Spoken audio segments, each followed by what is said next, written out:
Welcome back to the channel.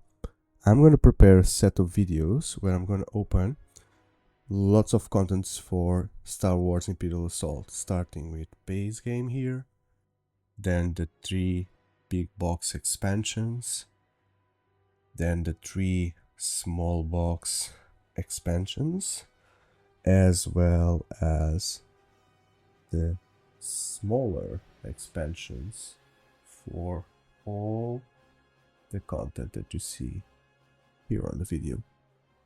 Stay tuned. This video will be dedicated to Star Wars Imperial Assault, the base game. It's a very big box. The game can play 2 to 5 players. I've never played with the app. There's an app that will help you on certain campaigns, but I've never played with that, so I'm just going to stick with what's in the box here and how you play, which means that one of the players needs to play with the Imperials, which normally it's called the Dungeon Master, so we'll be controlling the bad guys, and then up to other 4 players play with the Rebels. Okay. The artwork shows a little bit what to expect, so you see here lots of stormtroopers being deployed from everywhere. There's Darth Vader there, which is a character here. Although you may expect a miniature, it's not the case, but I'll explain some of how the miniatures work. And we see three of the heroes that come with this base set here fighting. There's the Jedi, which is called the the female Han Solo, and this is like the lone wolf kind of guy. I'm gonna open and tell you a little bit how the game works, but especially show you all the components, because this game lives from the components and the miniatures. So if you're a miniatures person, stay there, because you will love what I'm about to show. So there are not much games that come with, see, lots of contents. I'll go there later. But there are not, as I was saying, not so many games that come with 1, 2, 3, 4 manuals. The rules reference guide, the learn to play, read this first, a skirmish guide, and a campaign guide. So let me put some clarity here. So the game is a campaign game, but I've never seen anything like this yet, which is you don't play all the missions, you just select some of them. The game has, like we'll see in the campaign guide, imagine 30 missions or less, and you just play like 10 of them or something. So you can repeat the game again, start the campaign from start with different characters, play different missions. So I assume I've never played all that content. So, but for me, from a distance, it seems like there's lots of repeatability, diversity. So you see different things if you try start the campaign again. Then, if you ignore the campaigns, you can play the game in a skirmish mode, which is one of the players takes the miniatures of the Imperial, the other one chooses a few of the Rebels, which includes heroes and sidekicks that are not present in the game. So there's no Chewbacca, there's no Luke Skywalker, but you can acquire those separately or play with the tokens. And you have a closed map with certain objectives, and you play against the other player like a skirmish mode, like in PC. So there's the skirmish. There's a learn how to play, which I will leave up to the end. There's a very thick rules reference guide. If you are used to Fantasy Flight games, you are used to have these 2 manuals. One of them is the easy getting to kind of manual, and the other one is the thick, very highly detailed explanation of the rules, which is exactly what you see here. No images, just text. And in the end, there's a very helpful index, which will help you to jump straight away to the keyword that you are looking for. Okay. Then the most important of them all, learn to play. Read this first. Okay. So this is where you have the description of the components, which includes cards, miniatures, dice, tokens, how to assemble the big one, and there's a big mini here. It's a tutorial. There's an introductory mission, which is not that easy, but it helps you to learn how to play the game. Okay, but I'll give you some hints on that. Okay, and how to use the heroes, how to damage, how damage works, reinforcements. That's it. A few more images here, but still, for a learn how to play, like a quick guide, it's still very dense. And then, speaking of dense, the densest of them all, look at this manual here. Is the campaign guide, which corresponds to the cover of the game. So before showing you that, you can see that you should take like a copy of this in order not to write on the manual. And then if you want to create a campaign, there's the introductory mission, and then side mission, side story, blah blah blah blah blah, and that's how you progress to the missions. The missions become more difficult because the threat level is the amount that the Imperial player can reinforce the units, so you will be able to put stronger or more units in the game. But at the same time, once you complete the campaign mission, you'll be able to access tier 1 items, buying them, or then tier 2, and then tier 3, which would mean more equipment, better equipment to prepare you also for the more difficult missions. Okay, so the idea that I had from these kind of campaign games, look at this introduction, we'll also have the Star Wars kind of intro here, no music. The idea that you always progress from mission 1, mission 2, mission 3, mission 4. So that's not the case here. The missions are independent. You will select the missions differently. It's from the cards, and then randomly, and the Imperial player can also affect your missions, etc.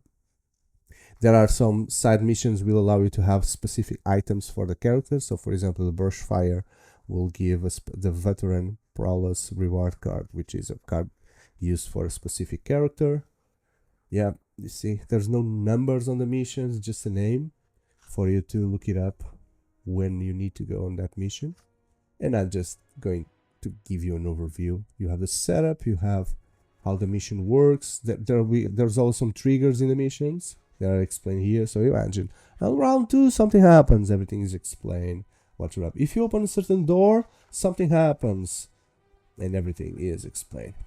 Look at the amount of missions, and then these missions, these that have larger maps, these are the story missions. They are more complex, and the other ones were smaller, were the side missions. Chain of commands,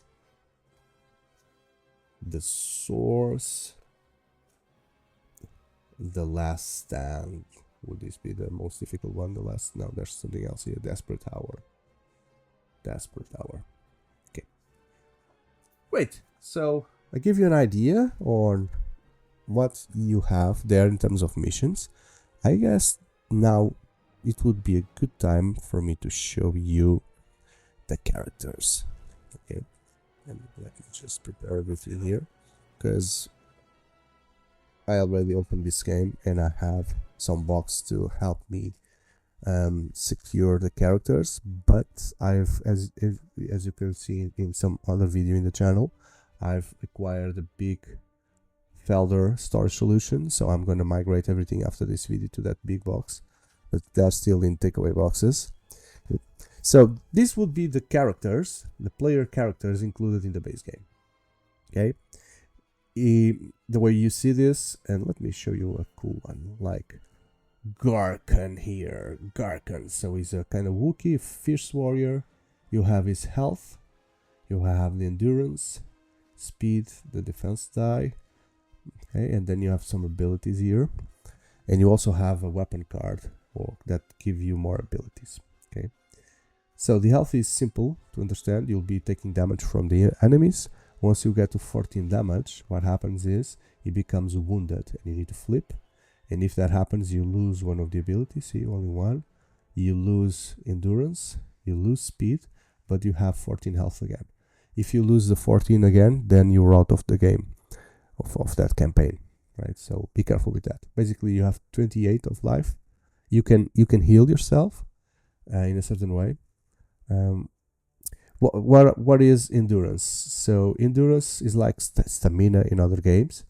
When you see this symbol here, this endurance symbol, it means that you can fatigue yourself using, so this is a damage token, and this is, I'm going to show you, this is a damage token, 5 damage, and this is a fatigue token.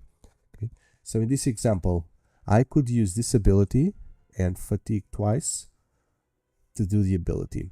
Okay, and I could do that again because I have an endurance 4, which means that I could hold 4 fatigues. And then one of the actions that you can do on your turn, you can always do 2 actions, which could be attack, a move, use a special power, rest, interact with objects. So one of the actions that you can do is rest, and you rest up to your endurance. The first thing that you rest would be to rest all your fatigues. So you could remove 4 fatigue tokens, but imagine that you have 3 fatigue tokens and 4 damage like this. If you had like this and you took a rest, you would remove the 3 fatigue tokens first, and then 1, because it's up to 4, 1 damage. Okay, and then if you rest again, you would remove the remaining. Okay. If you are up to the limit of your endurance, you cannot activate again powers that require fatigue. Speed is the number of squares that you can move in the map. I'll show you once I have the map there. And then when you attack using the dice of your weapon. You'll see the weapon cards, and if you're being attacked, you can defend using the black die. Okay, so I'll show you the dice after. First of all, I would like to show you the characters. Then Garkan, because this is at least for me, is one of the things that drive me into these games, is looking at these miniatures and imagining these characters alive. Okay, so this would be Garkan. He is a Wookiee warrior that has a Vibarax. He is one of the strongest in terms of health, and that means that he is a tank, and he can charge, moving, making in a single action. He can move and attack at the same time if he's using a melee weapon. And then if he gets damage, more than 3 damage on an attack, he becomes focused, which is the next attack he will be doing more damages with 1 more die. So that will be Garkan. Let's put everyone here on camera. Then we have the female Han Solo, as they call it. And why is that? It's Jean Odan. She's a smuggler as well. And she is weaker than Garkan. Same endurance, lots of speed. And she's like the Han Solo because her ability is the quick draw. If you are attacked and if you're using a pistol, you can use 2 fatigues and use quick draw, like and attack first, or do an attack before taking an attack.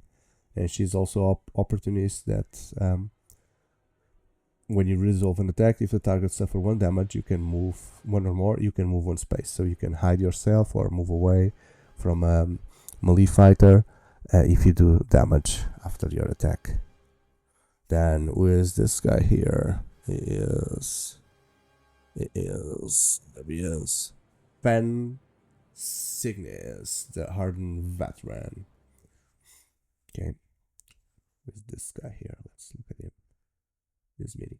So the yellow, let's call this yellow, brown, beige miniatures. Those are always good guys or allies or playable characters. The gray ones, like you see here, Stormtrooper, those are Imperial. Okay, so that's how you differentiate them in the board. They are easy to see. Okay, this guy is cool because you can use 1 fatigue, and if he's using a weapon, he does a blast, which is he also damage adjacent units, which could be friendly or not, so be careful. Friendly as well. And Lone Wolf, so at the end of your turn, activation is your turn, right?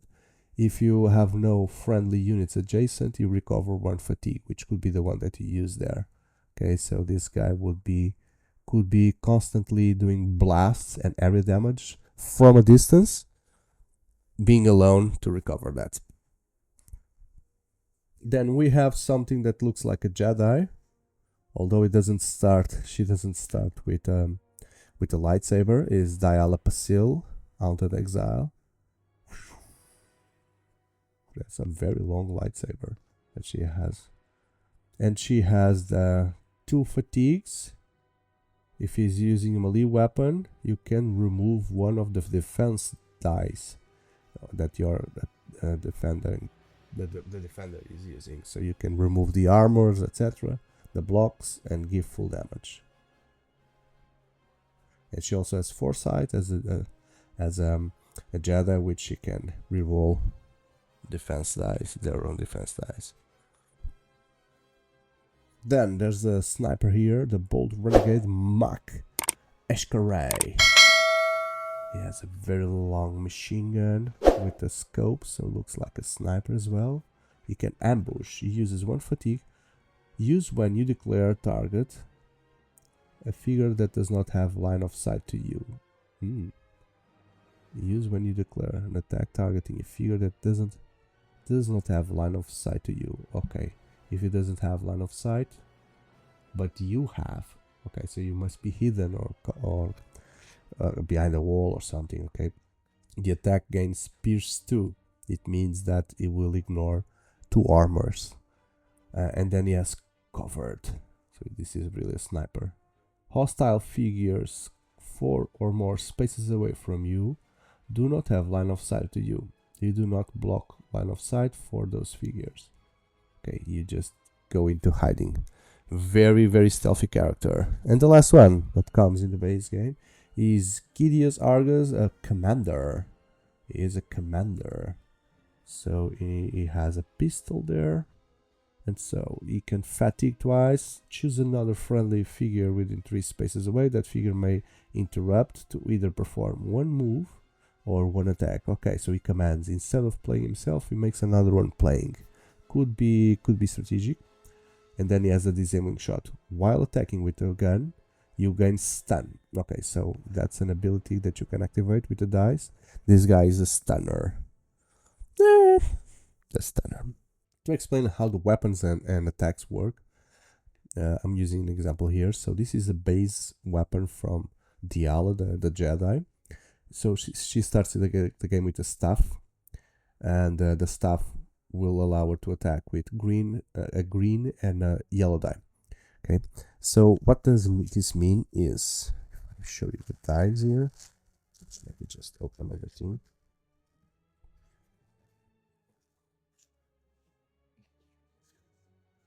So if Diala declares an attack, she would need to roll a green and a yellow die. So there are 4 types of attacking dice: yellow, green, red, and blue. Okay. Kind of outcomes that you can get from the dice are these dice here, which is this icon, which is damage that could be blocked. You can have this lightning icon. And that's it. No, and then sometimes you also have a number, which is the range of the attack. So basically, if you get, like, if you throw these 2, you give 1 damage, you can activate abilities of a weapon, 2 abilities, and you can attack up to 4 spaces away. Okay. So the blue die seems to be a die that has lots of range. You see, 5, 3, 3. Then the green die would have a little bit less range, but more damage. You have some twice damages here. And you also have maybe more weapon activations. Well, now, weapon activation. Then the yellow die has less damage, less range, but lots of weapon activations. You see the surges. And then the red die is the heaviest of them all in terms of damage, but doesn't have range. So this means that the red die must be used melee, especially in melee. When you don't need range, you are already in front of your opponent and you try to give full damage. Okay, so the weapons, depending on the weapon, you will use different dies, because for example this one is a melee, but you don't need, you won't have you don't have a red die to give full damage. But if you get one of these things, you can activate the stun ability. You can only activate that once, and if you get another one, you can activate the +1 damage, and the weapon already has a reach, so you can attack from a distance of 2 without activation.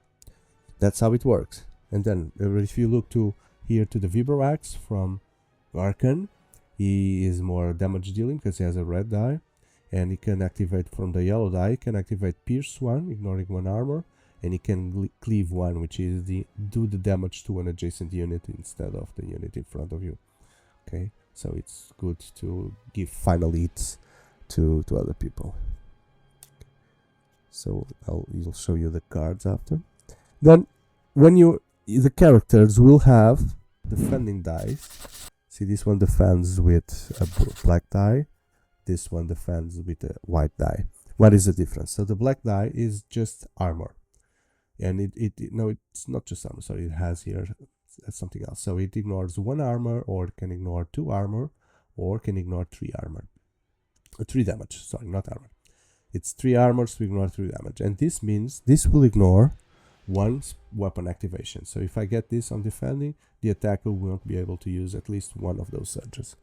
Then the other defending die is the white one, which has less armor, as you can see, only 1 if getting an armor. There is more blockage of weapons abilities. There is also an empty phase, but to compensate there is this phase here, which is the attacker simply doesn't do anything. It fails completely. So it's the best thing that you can get is this one. Even if it rolls like 10 dice, you just roll this one and you win, and that nothing happens. That's very cool. Okay, so we can take a look here then at the characters cards. Okay,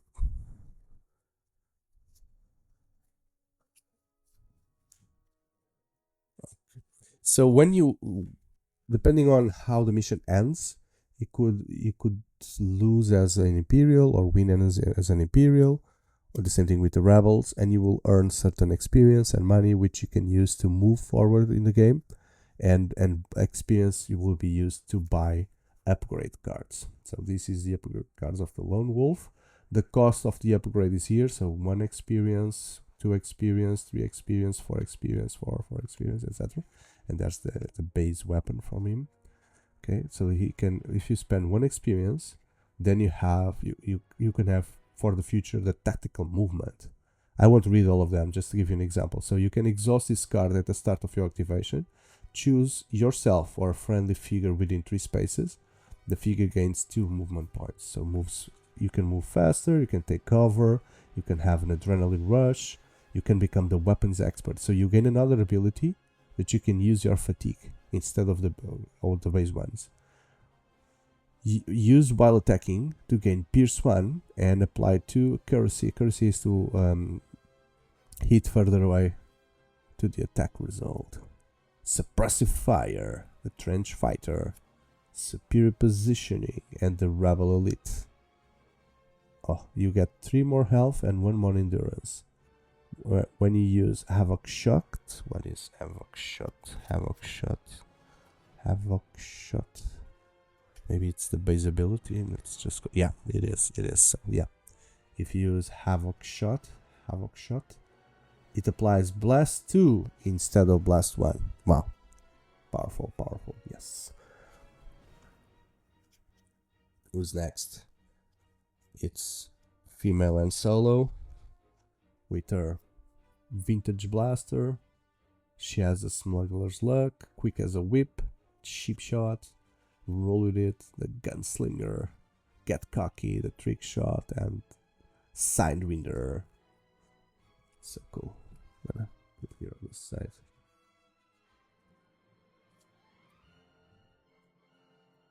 Diala would get the staff, then force adept, force throw, defensive stance, battle mediation. Okay, just to give you an idea. Way of the Sarlacc, the Way of the Sarlacc. Okay.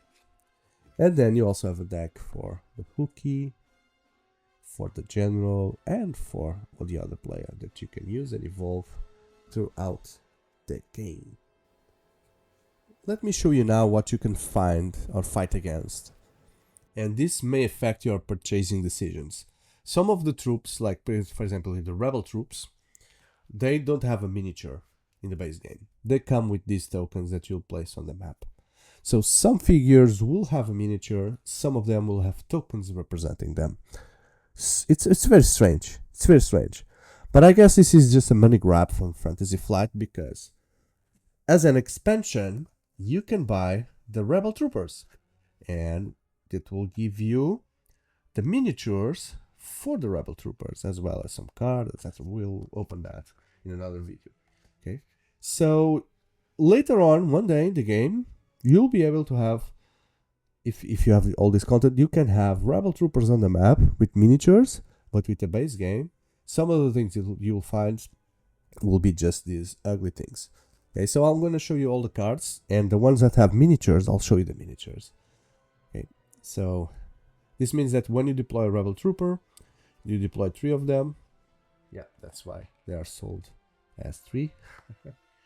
And if you want to, in the end of the turn, you can deploy them.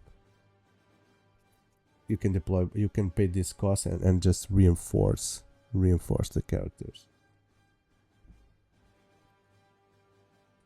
So the rebel troopers, I'm gonna add you a few more cards here for you to see. Yes, they're here. But I'm gonna change for these ones. Okay, stormtroopers. Lots of them.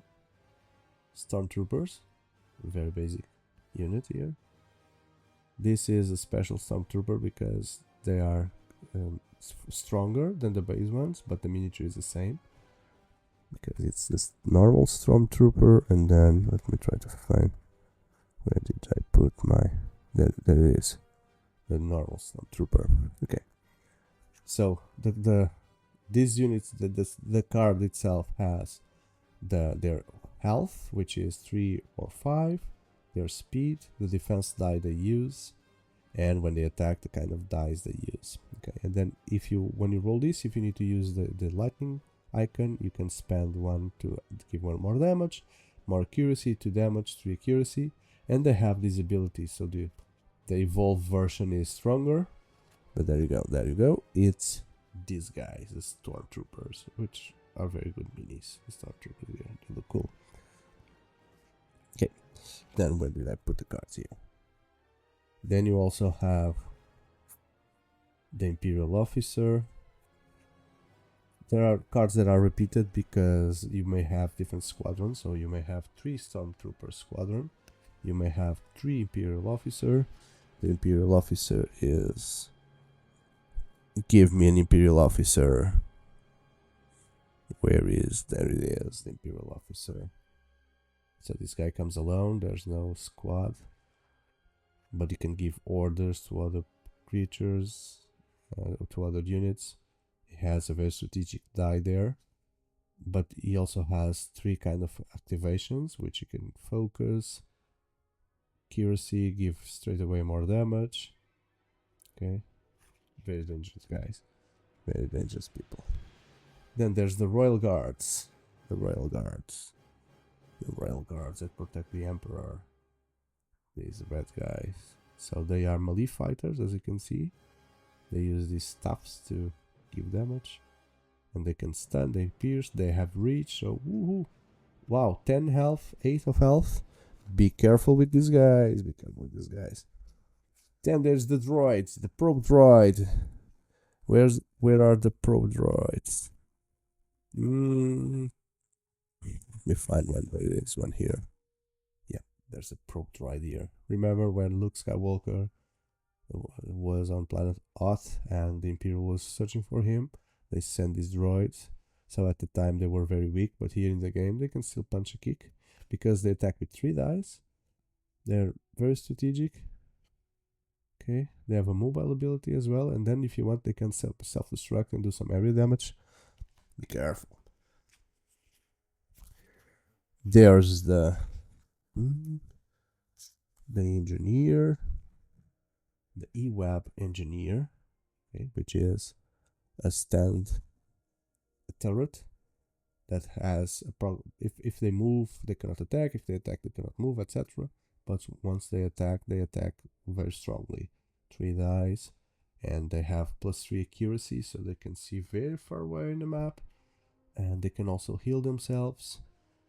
And they can attack twice, because normally the Imperials can only move and attack, while the rebels, the players, they can move or attack and attack. But these guys, they can attack twice, okay? Because they are standing, they won't be moving, So since they are standing, they will do 2 attacks.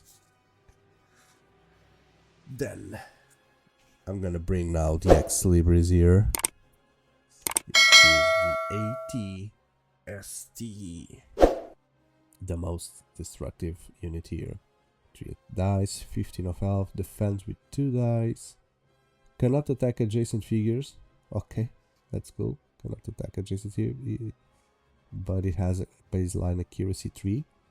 So that's good because he's working with red dice, which allows him to at least do some damage 3 spaces away. And let me put the card down to really show you the Ex-Libris here.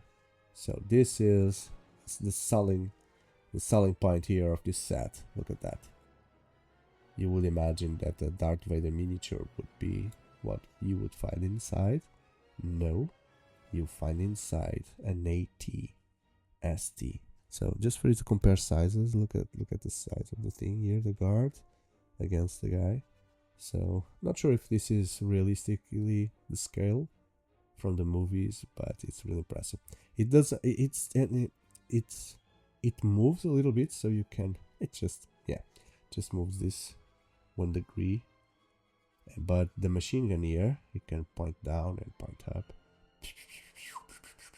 Maybe just for you to fit on a box that you put the machine down, and you can take the legs if you want, etc. But I keep it like this in order to not to have to assemble it many times. Then there are here some characters which are part of the missions, but there's no miniatures. Yeah, Darth Vader. Darth Vader is part of the missions. 16 of strength, of health, 3 attack dice, 3 of pierce. This guy is a danger. It costs 18 to put into the game, but I guess it will be part of the campaign already. There's also General Weiss, which is already controlling an AT, a special AT. Okay. So the game comes with his own, you see there, with his own token. So see the size of the token there. So it occupies like 4 squares. But there's also the expansion for you to buy this miniature. Which, now that we are talking about that, I thought that the expansions, the small box, they will bring new stuff to add on the missions. But this game, although if you can be playing skirmish and then you build your own game, but on campaigns you're stuck to whatever the campaign episode tells you to set up, right? So it's just more or less a question of cosmetic. If you want to have the miniature when you're playing the specific campaign part where this guy appears, you have a miniature. If not, you can survive with just a token and save 30 bucks probably, because some of these miniatures are rare to find. I only buy them on sale. Still, it has some cost. But now that I'm looking into this and see how it works, I don't think it's really necessary to have the expansions, the small expansions, because it's only figures to replace fucking tokens. Only figures. Instead of, hey, there comes Darth Vader. Do I prefer to have... Where's Darth Vader? I saw it here. Yeah, there it is. Oh no, Darth Vader! Or, oh no, Darth Vader as a figure. It's just that. It's just that. And then the figures come with some extra cards for you to play in certain ways. They also come with instructions for different skirmish maps. But really, I was expecting... I don't know, I was expecting something different. Maybe because it's lack of experience in playing these things. So be careful on your purchasing decisions. If you want to go beyond the box, the boxes bring new content to play, new stories, new campaigns, etc. The expansions, it's just replacements from mainly replacements for cardboard into plastic. Okay, Darth Vader, General. There's also the Royal Guard Champion as a miniature. And this is something else. Okay. And the same thing with these ones, which are rebel forces and the monsters. So some episodes will require you to put rebel troopers, rebel saboteurs. Also to have allies, which are the playing characters. So instead of having the playing board, you summon the ally exactly like a unit. Will attack with this, defend with that, have these abilities. So it's a character for you to play, especially on skirmish. Okay, on skirmish mode, these you play with units, not playable characters. So these will represent the skirmish mode for these units. There's also on the other side Luke Skywalker, which, as you can guess, comes as a token. If you want the real Luke Skywalker, go spend some money there. And Solo, something. Chewbacca, we saw that on the box. So it's on the manual. Where did we saw this? Ah, yeah, I know. So it's really deceiving because you open this and you see, oh yeah, I have Chewbacca there and Solo there, so cool. And then you search for it in the box and there's none.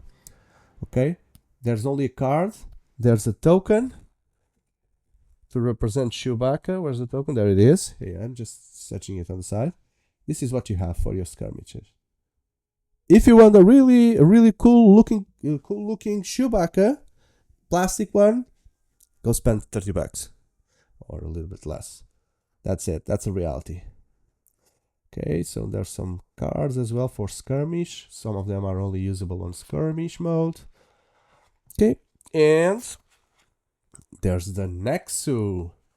These are these monsters, the Nexu, which I think it was one of the monsters that attacked Amidala in episode 2. One of the 3 monsters that attack her. There's the Trandoshan Hunter, the Trandoshan Hunters. So I guess it's not just monsters, but bounty hunters and stuff like that. It's either the Imperials, the Rebels, and everything else. Oh, it's not this one, sorry. It's this one. Yeah. There's a Trandoshan Hunter here that will find you somewhere. There's the IG-88. Yes, there it is. The IG-88. Yep. And some skirmish cards like Temporary Alliance, Devious Scheme, and First Strike. Okay, so yeah, in terms of characters, that's it. Those were the characters. Then the game also comes with some skirmish missions.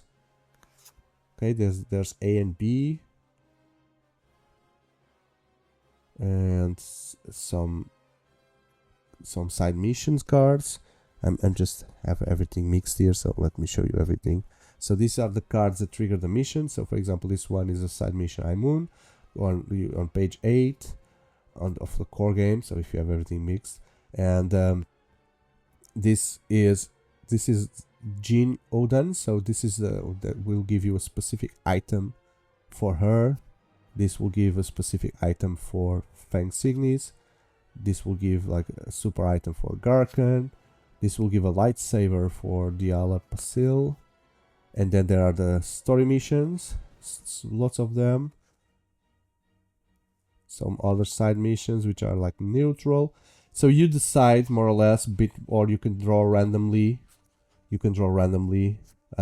Which missions you want to include on the campaign. I'm not sure yet what is the dynamic here, but I guess as a player, we can decide, hey, I would like to do this, I would like to do that. And the Imperial can also affect that with missions, generous donations, luxury cruise, under siege, Imperial hospitality, fly solo, incoming, draw in, chain of command, the scourge, last stand, and the desperate hour. So these were the ones we saw. Oh, and there's the reference to launching a full-scale assault to defeat General Vice and destroy the weapon before it becomes fully operational. Okay, so cool. Then the more content is within the campaign book. Game also comes with more smaller cards. So there are some which I never played with yet. So these are rewards that you get from missions. You see, this is a veteran prowess, which will help certain characters. There's a lightsaber. Okay, so when you have some item that is given as a reward from the mission, they will be looking like this, like a medal. Okay, so spoilers alert here. Spoilers alert. There's the lightsaber. There's the shadow suit for someone. Okay, reward, rebel reckon, adrenal implant. Okay, heroic, legendary. At 10 else, so other ways to evolve. There are some status cards as well, so we can be bleeding, focused, bleeding and focused. Then, if you are an Imperial, when you start the game, you choose which deck you want to play. Okay, the decks are different in terms of difficulty as well. Okay, so let's see this one. So when you start the smaller, the lighter difficulty, this one, you'll start with this card because it doesn't have anything else. But then after each mission, the Imperial player also gets experience, etc., which you can spend to do upgrades to get better units, like the players. The more experience he gets and spends, the better the cards. See, they will become stronger and have these abilities. And the same thing with the other decks. You start with a card that has no cost, and then you can evolve your deck along the way. The same thing with the third deck. So even if you're playing with the Imperial again, you can choose a different deck and it gives you that variability for the game as well. Okay. And there's one last deck that I want also to show you. It's lots of content, this game. Indeed, the box is very big because it comes with lots of things. Okay, so more small cards here. Let's see what they are. So you have these crate cards that are things that you can use as well. Okay. And let's go deck by deck because it's too many things. Okay. This here. This is the deck 1, deck 2, deck 3. Okay, so 1, 3, and 2. Okay, so these are the decks. These are the tier 1, tier 2, and tier 3 item decks that you can spend your money that you get in the missions in order to buy more weapons, upgrades. So there's a new pistol here that costs 200 credits. A blast. Whoops, where did the blaster go? Is the blaster alive? Blasted. Another pistol. The vibroblade. Armor. Balance hilt. So these are modifications, so you can improve the weapons as well. The weapons, they have, I guess they have some slots here that you can add modifications. You see, there's they just connect somehow here, like this. Okay. Marksman barrel, combat coat, survival gear, and portable medikit. So that's level 1. Then from a certain moment in the campaign, you get to level 2, where the weapons are better, more dice, and you need better weapons in order to face opponents like Darth Vader and stuff like that. Vibro axe, eye impact guard, spread barrel, overcharger, laminate armor, extra ammunition, and the slicing tools. And on level 3 you get pulse cannon, force spike. Oh, you can give damage twice. That's good. Personal shields, reinforcement helmet, the combat visor, combat knife. Sure, there's more modifications, and that's it. Okay.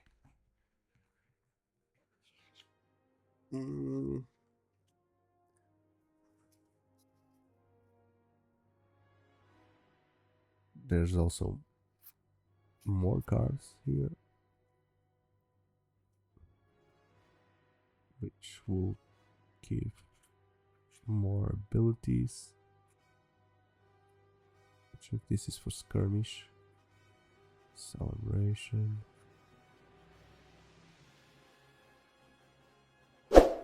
I haven't seen this being used, probably because it's skirmish, but I may be wrong.